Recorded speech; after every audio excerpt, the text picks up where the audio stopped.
Hi friends, ಜೋಳದ ರೊಟ್ಟಿ ತಟ್ಟಕ್ಕೆ ಬರ್ತಾ ಇಲ್ಲ ಅನ್ನೋರು ಕೂಡ ಈ ರೀತಿಯಾಗಿ ಜೋಳದ ರೊಟ್ಟಿನ ತುಂಬ ಸುಲಭವಾಗಿ ಮಾಡ್ಕೊಳ್ಬೋದು.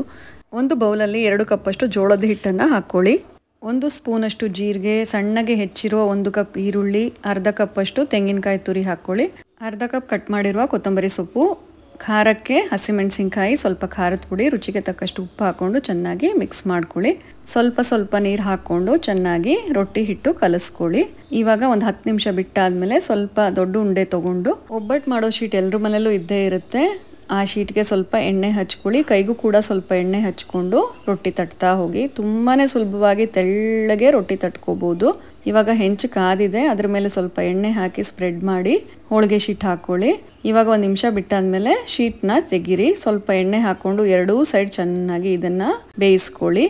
ಸಪ್ಪೆ ಜೋಳದ ರೊಟ್ಟಿಗಿಂತ ಇದು ತುಂಬಾ ಚೆನ್ನಾಗಿರುತ್ತೆ. ಇದ್ರ ಜೊತೆಗೆ ಮೊಸರಿದ್ರು ಸಾಕು. ಮಾಡಿ ನೋಡಿ, ರುಚಿ ಅಂತೂ ತುಂಬ ಚೆನ್ನಾಗಿರುತ್ತೆ.